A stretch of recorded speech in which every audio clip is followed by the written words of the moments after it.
오늘도 은혜와 능력을 베푸시는 하나님으로 말미암아 큰 능력을 경험하는 저와 여러분들이 되시기를 주의 이름으로 축복합니다. 오늘 요한복음 2장의 말씀으로 다시 기쁨을 채우시는 매직이라는 제목의 은혜를 나누겠습니다.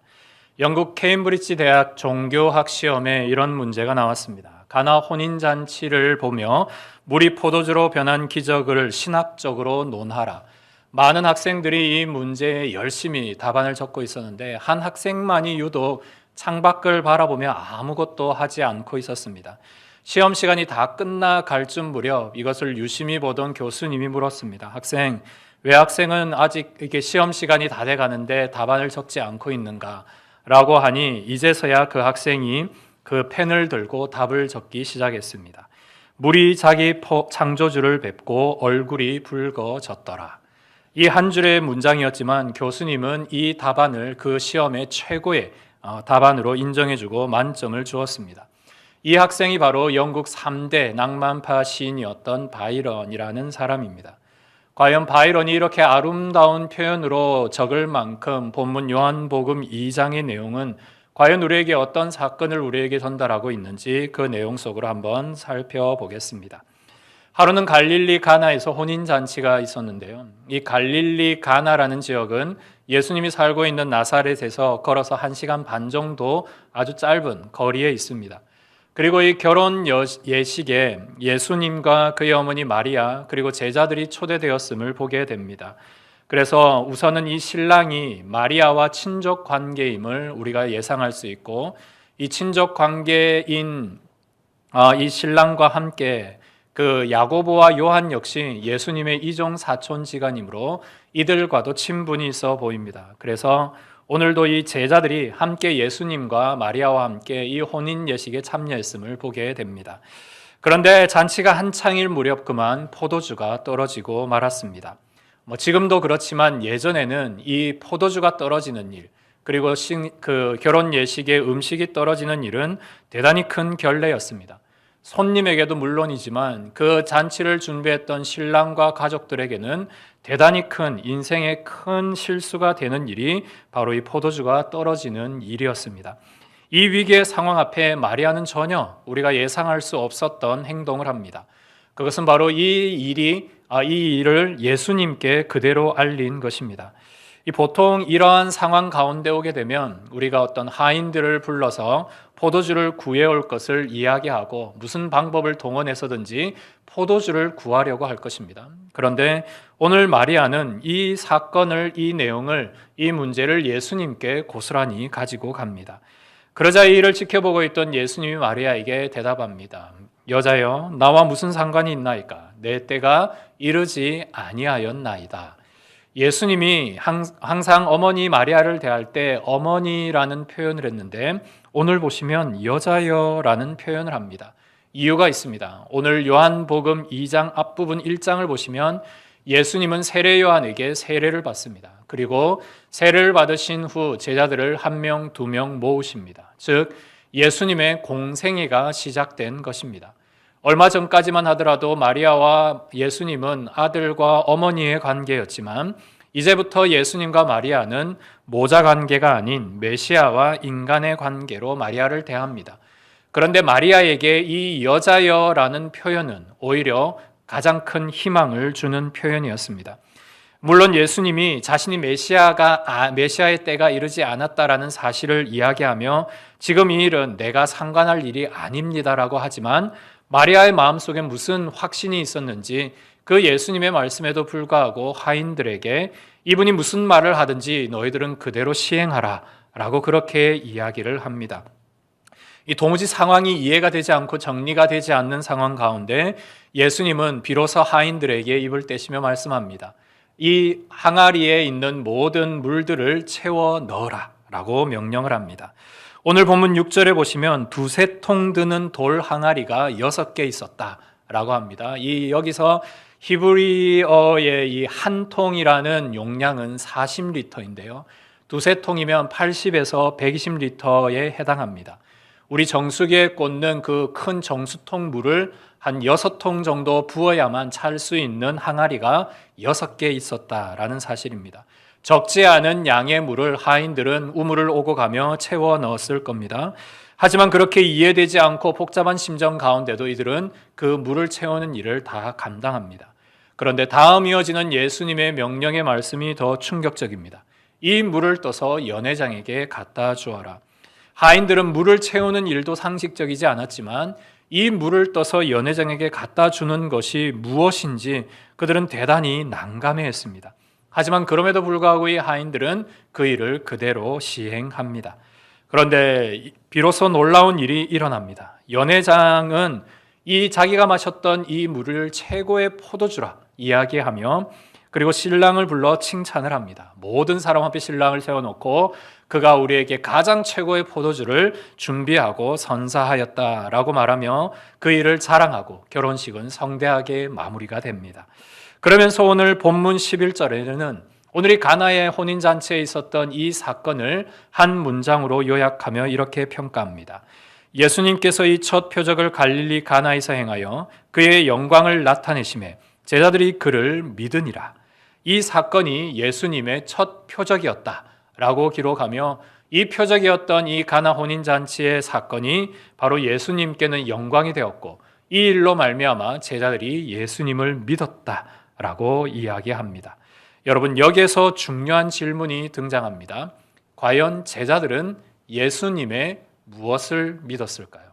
그리고 오늘 이 가나의 혼인잔치의 기적을 바라보는 여러분들에게도 동일하게 질문을 드립니다. 여러분은 오늘 이 기적을 베푸시는 예수님에게서 어떤 것을 믿으십니까?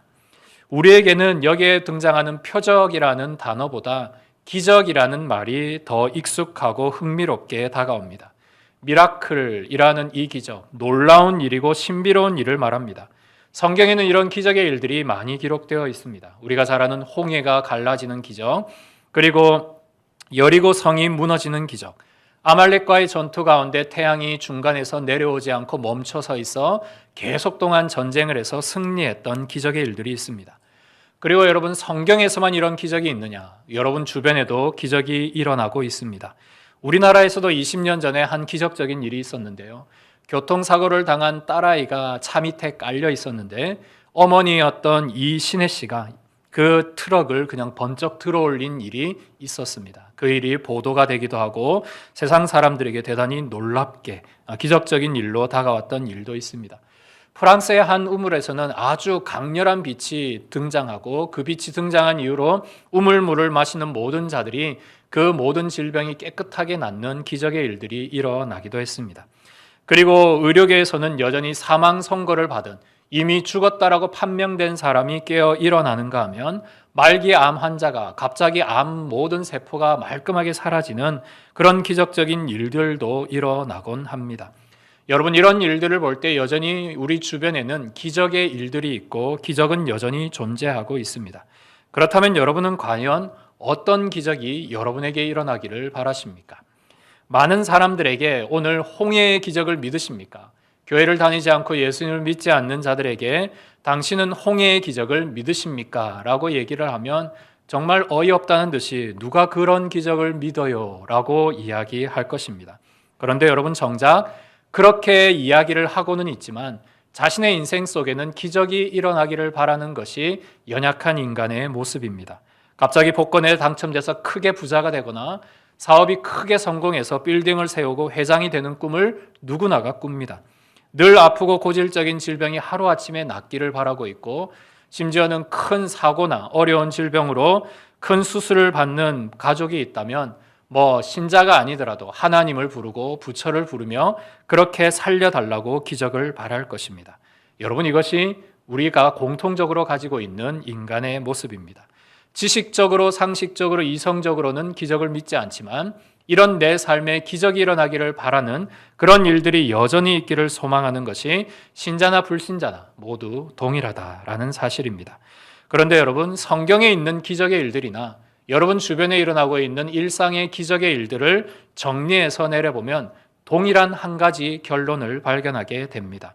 여러분, 사람들이 왜 기적을 바랄까요? 내 삶에 부족한 것, 내 삶에 일어나지 어려운 일들이 일어나서 내가 이 일로 말미암아 잘 살기를 원하는 것, 잘 먹고 잘 지내기를 원하는 것이 기적의 공통적인 특징입니다. 또한 불치병이나 큰 위기로 말미암아 죽음에 가까이 왔을 때 살려달라고 기적을 베풀어 달라고 그렇게 애원합니다. 즉 죽지 않고 살아나기를 원하는 것, 이것 역시 기적의 공통적인 특징입니다. 이 모든 얘기를 정리하면 잘 사는 것이 기적의 가장 중요한 목적이다라는 것을 볼 수 있습니다. 성경의 기적도 마찬가지입니다. 여러분, 왜 이스라엘 백성들이 홍해의 기적을 경험했습니까? 앞에는 홍해가 막혀 있고 뒤에는 애굽의 군대가 자기들을 죽이려고 오는 상황 가운데 그들이 살 수 있는 유일한 방법은 홍해가 갈라지는 길밖에 없었습니다. 즉 기적을 통해 이스라엘 백성들은 살 수 있었고, 태양이 왜 중천에 머물러 있어야 했습니까? 그들이 그 시간 동안 전쟁을 통해 죽지 않고 승리해서 전쟁을 통해 이겨 그들이 죽음에서 벗어나 모든 일들을 잘 살아내는 데 기적의 목적이 있습니다. 이처럼 기적이란 모든 일들에 우리의 삶이 풍요해지고 잘 살아가는데 그 공통된 목적이 있습니다. 예수님의 하루는 물고기 2마리와 보리떡 5개로 5,000명이 넘는 사람들을 먹인 기적의 일이 있습니다. 그 기적의 일들을 베풀었을 때 사람들의 표현, 사람들의 반응이 이러합니다. 와, 예수님 옆에 있으면 우리가 굶어 죽을 일이 없겠구나. 예수님 옆에 있으면 우리가 굶어 죽을 일이 없겠구나라는 것이 그곳에 모여있는 5,000명이 넘는 사람들의 동일한 표현이었습니다. 여러분, 그런데 예수님께서 오병이어를 베푸신 중요한 목적이 무엇이던가요? 사람이 떡으로만 살 것이 아니요 하나님의 입으로 나오는 모든 말씀으로 살 것이다. 이게 그 기적의 핵심 결론입니다. 그럼에도 불구하고 사람들이 원하는 것은 이 예수님이 주시는 기적의 떡, 내 배고픔을 채워낼 수 있는 기적의 떡이 내게는 더 중요한 것이지 하나님의 말씀으로 산다는 이 내용까지는 우리가 더 나가지 못합니다. 결론적으로 하나님께서 우리에게 기적을 베푸실 때 우리는 그 기적을 통해 우리의 삶에 보다 나은 형편, 보다 나은 은혜, 보다 나은 잘 삶으로 말미암는 그런 풍성한 복을 원하십니다. 하지만 주님의 뜻은 이 떡을 주는 자가 누구인지를 알기 원하는 것, 이 떡을 만들어낼 수 있는 분이 누구인지를 알기를 원하는 것이 이 기적의 목적인 것을 우리는 기억해야 합니다.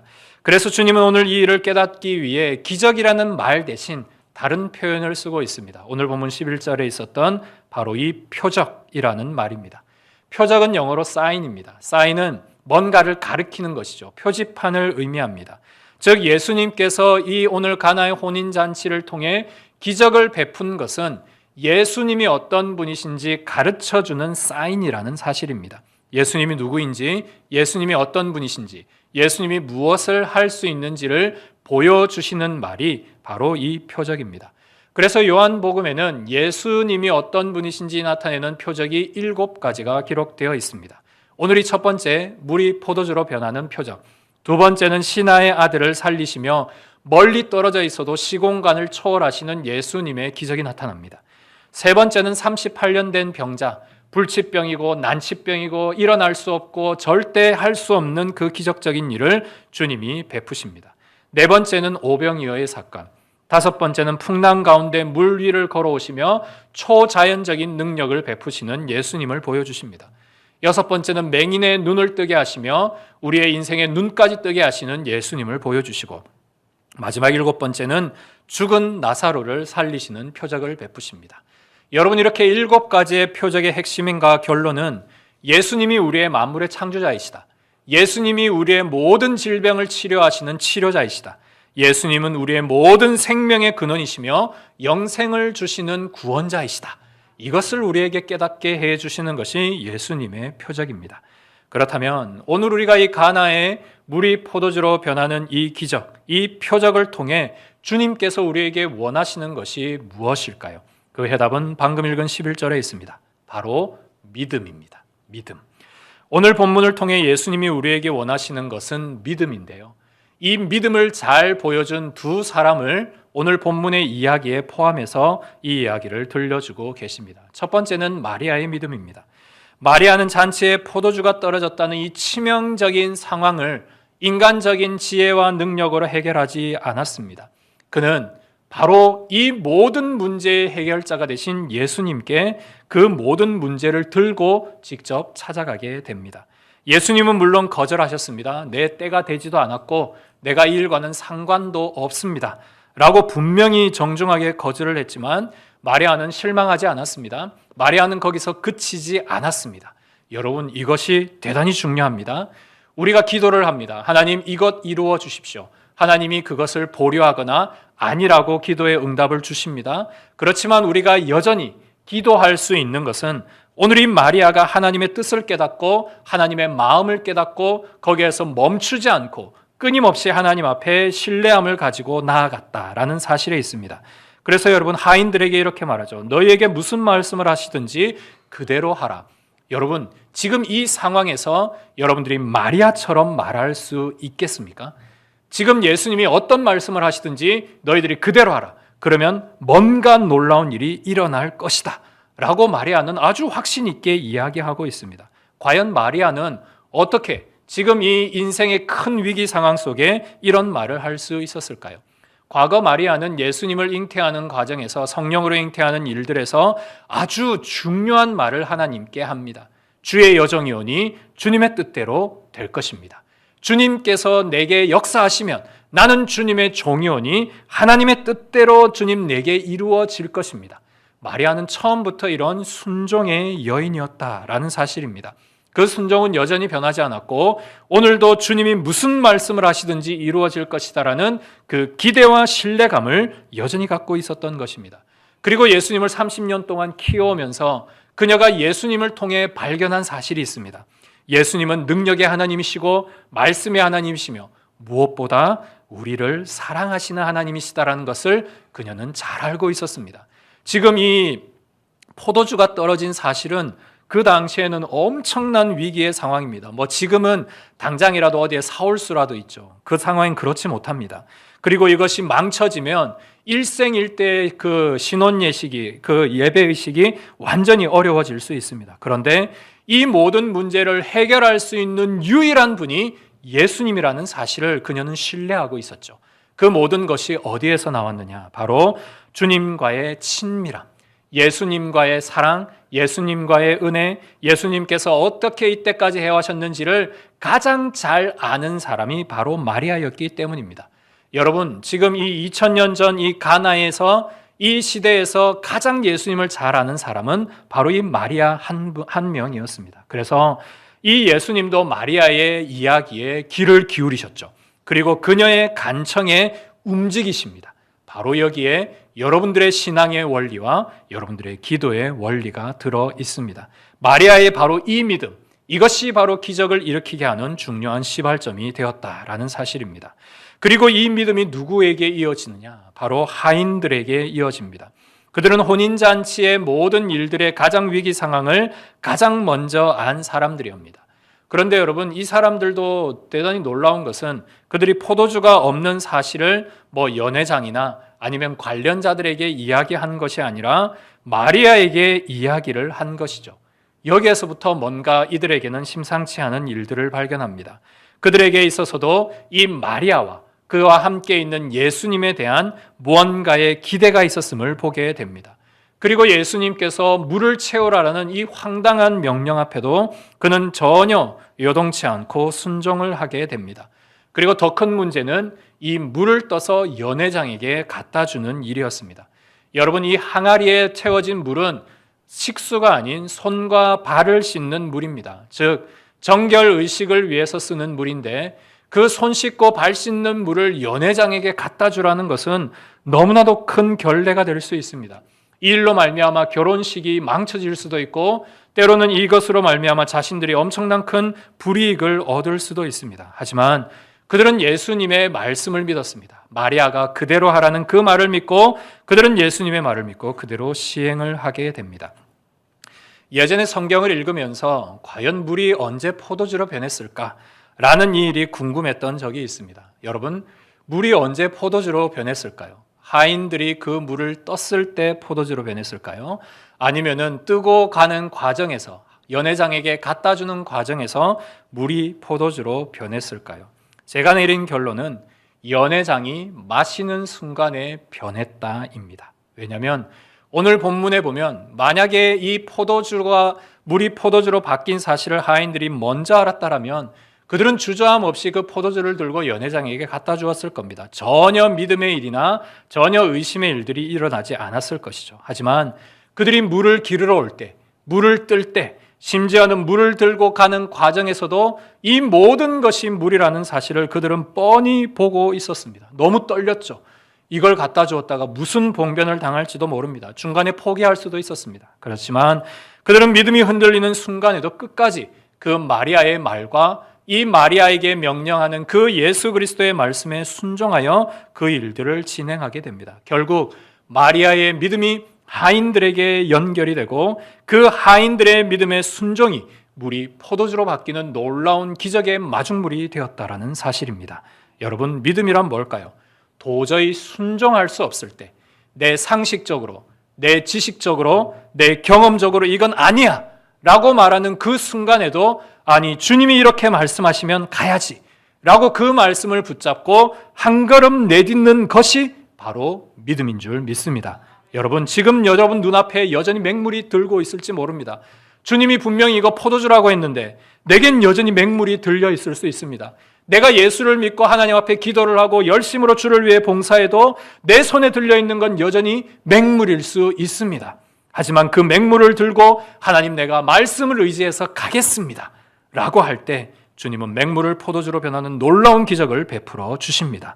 그 순종의 걸음이 기적의 마중물이 되고 기적을 만들어내는 놀라운 사건으로 이어집니다. 오늘 우리에게 중요한 것은 물이 포도주로 언제 변했느냐, 그 시점을 논하는 것이 중요한 것이 아닙니다.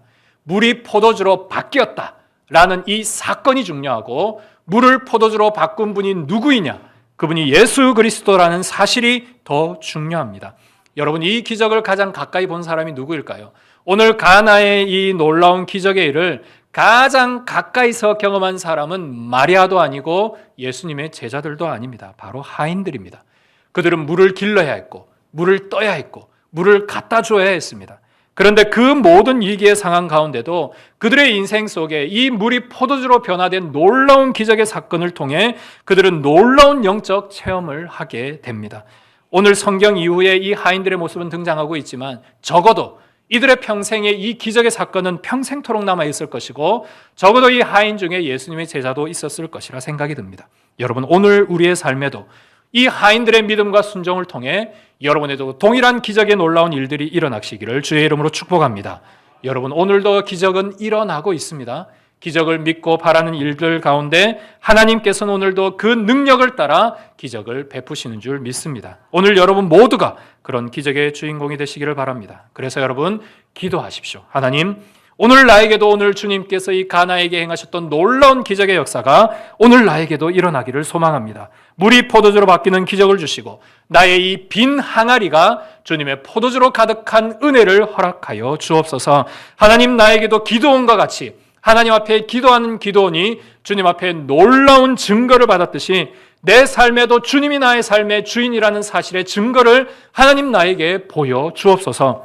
하나님, 나에게도 히스기야와 같이 그가 하나님 앞에 간절히 기도했을 때 그의 생명이 연장되었던 것처럼 하나님, 내 속에 있는 질병, 내 속에 있는 불치병, 내 속에 있는 내 부족하고 연약한 모든 것들이 주님의 은혜로 말미암아 기적적으로 환생되는 은혜를 허락하여 주옵소서. 하나님, 엘리야와 같이 하늘에서 불이 내려서 주님 기도하고 주의 뜻대로 역사하는 자에게 하늘에서 놀랍도록 기적으로 역사해 주시는 은혜를 우리에게 허락하여 주옵소서. 그래서 하나님, 우리도 그 기적을 보고 살아계신 하나님을 믿게 하시고 기적을 통해 역사하시는 하나님을 바라보게 하여 주옵소서. 오늘도 이 하인들과 같은 그런 영적 체험을 우리 가운데 허락하여 주옵소서. 그런 믿음의 사람이 되시기를 소망합니다. 사랑하는 성도 여러분, 오늘 예수님께서 우리 인생을 향한 이 첫 번째 표적을 우리가 함께 보았습니다. 어릴 적 성경학교에서 우리가 배웠던 찬양, 예수님이 말씀하시니 물이 변하여 포도주 됐네. 예수님 나에게도 말씀하셔서 새롭게 변화시켜 주옵소서. 이 말씀이 오늘 여러분의 삶에 그대로 일어나기를 소망합니다. 그리고 이 말씀이 여러분의 믿음의 가장 중요한 버팀목이 되기를 소망합니다. 오늘 내 삶에 어떤 일이 있든지, 오늘 내 삶에 어떤 문제가 있든지 예수님 내게 말씀하여 주셔서 주님 나를 새롭게 변화시켜 주옵소서. 그리고 오늘 예수님께서 오늘 이 결혼식장에 찾아오신 놀라운 의미를 우리가 또한 기억할 필요가 있습니다. 예수님이 왜 비단 가난한 집에 가실 수도 있고 쌀독에 쌀이 떨어진 집에 갈 수도 있고 먹을 것이 없어 가난한 집에도 갈 수 있었는데 왜 오늘 결혼식장에 오셨을까요? 그것은 우리의 신랑 되신 예수 그리스도를 우리에게 보여주시기 위함이고 우리에게 여전히 이 신부를 기다리는 혼인잔치가 기억되고 있고 또한 기다리고 있음을 우리에게 알려주시기 위함입니다. 여러분, 혼인잔치는 인생의 가장 기쁨의 자리이지 않습니까? 그 신랑 신부뿐 아니라 그 온 가족과 하객들이 인생의 가장 큰 기쁨을 누리는 곳이 바로 이 결혼 예식장입니다. 주님이 이 결혼 예식장에 찾아온 이유는 그 기쁨이 끊어지지 않게 하기 위해서입니다. 우리의 인생 속에는 때로는 기쁨의 일들이 있지만 그 기쁨이 멈춰지는 일들도 있죠. 결혼식장의 일들도 있지만 때로는 장례식장의 일들도 있습니다. 이렇게 어려운 일들 속에 예수님이 계시면 우리 인생 속에 어떤 일들이 일어나는가? 기쁨의 근원이 마르지 않게 됩니다. 신앙은 십자가만 있는 것이 아닙니다. 신앙은 우리에게 고통과 어려움과 수고로움만 있는 것이 아니라 우리에게 참 기쁨과 주님과 함께 먹고 마시는 즐거움이 함께 동반이 됩니다. 여러분, 그리고 우리는 천국 잔치를 준비하고 있고 초대받은 주님의 신부들입니다. 주님께서는 오늘도 우리를 기다리시며 그 기쁨의 잔치를 배설하고 계십니다. 진짜 믿음은 어떤 상황에서도 주님을 기뻐하는 것입니다. 내게 기쁜 일이 있어도 기뻐하고 슬픈 일이 있어도 기뻐하고 문제가 있어도 기뻐하고 내 항아리가 비어 있어도 기뻐하고 이 인생을 어떻게 해결할지 모르는 그 순간에도 마리아와 같은 친밀함으로 주님을 기뻐할 수 있는 것이 진짜 믿음입니다. 그리고 주님은 오늘 우리의 빈 항아리를 능히 채우실 수 있으신 분이십니다. 비록 우리가 수고하고 애를 쓰고 내 인생에 내가 할 수 있는 모든 노력을 다해 결국 했던 일이 비록 맹물일지라도 그 맹물 인생을 포도주 인생으로 바꾸시는 분은 유일하신 참 하나님이신 예수 그리스도 그분이십니다. 그분은 우리를 위해 어린 양을 준비하시는 여호와 이레의 하나님이시고 그분은 우리를 위해 지금까지 인생을 인도하시는 에베네셀의 하나님이십니다. 주님이 계시면 여러분의 빈 항아리가 채워주시고 주님이 계시면 여러분들의 맹물 같은 인생이 포도주 같은 인생으로 변화되게 될 것입니다. 오늘 주님 앞에 기도하십시오. 주님, 나에게도 말씀하여 주십시오. 주님, 내게도 주님의 그 손길을 한번 닿게 해주십시오. 주님, 나를 만져주셔서 주님 이 빈 항아리가 채워지는 은혜를 주옵소서. 주님, 정말로 이 맹물 같은 인생이 주님의 놀라운 은혜의 인생으로 변화되게 해주십시오. 하나님, 그 기적을 내가 체험하여 내 신앙이 연약하고 쓰러지지 않도록 내 믿음을 굳건히 세워 주옵소서. 그래서 하나님 앞에 정말로 믿음 있는 제자로 쓰임 받을 수 있도록 더 큰 믿음의 소유자로 하나님을 기쁘시게 할 수 있도록 우리를 다시 주님의 기쁨으로 채워지는 그 놀라운 기적, 그 주님의 매직을 오늘 우리의 삶에도 허락하여 주옵소서. 그렇게 기도하고 하나님의 놀라운 기적을 체험하시는 저와 여러분들의 복된 삶이 되시기를 주의 이름으로 축복합니다. 우리 시간 함께 찬양합니다. 전능하신 나의 주 하나님은 능치 못함이 없네.